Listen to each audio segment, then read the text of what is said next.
Good morning. This is Mike Johnson with the National Weather Service in San Angelo, Texas, and this is the daily weather briefing for Tuesday, March 18th.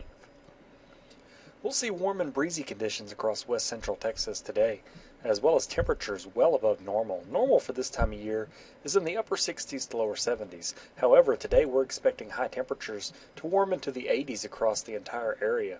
The warmest temperatures will be across the Concho Valley into the hill country, where we may even get a few locations into the upper 80s.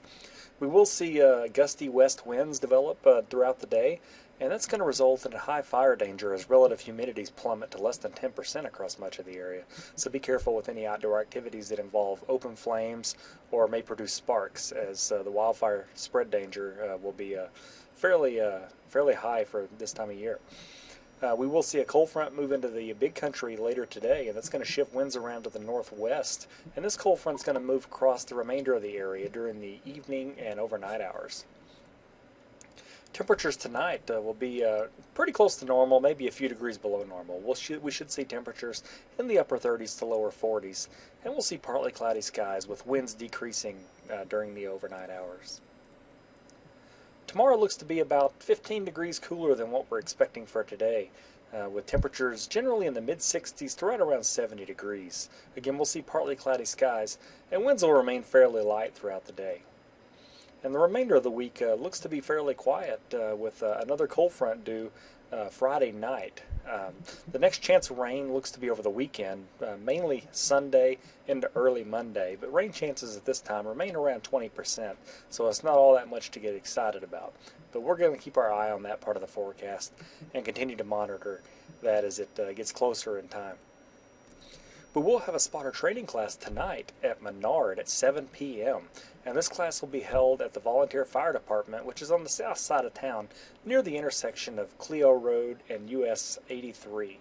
Again, with this class, we'll talk about storm structure and how to identify severe weather phenomena that occur, such as tornadoes, wall clouds, and how to report this information to the National Weather Service.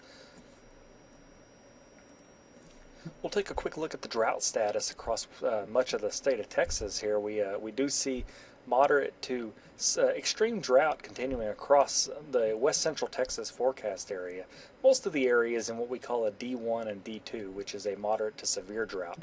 However, we do continue to see extreme drought conditions along the Colorado River Basin, and that's mainly to account for the area reservoirs that are in this basin, such as OHIV, EV Spence, Twin Buttes, Lake Nasworthy, and OC Fisher, as these lakes continue to run very low to, in some cases, dry.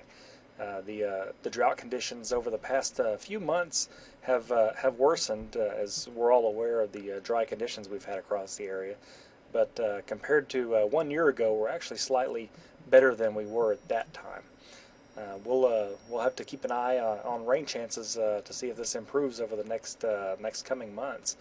But for now, we're going to have to continue to ration water and continue to follow conservation practices.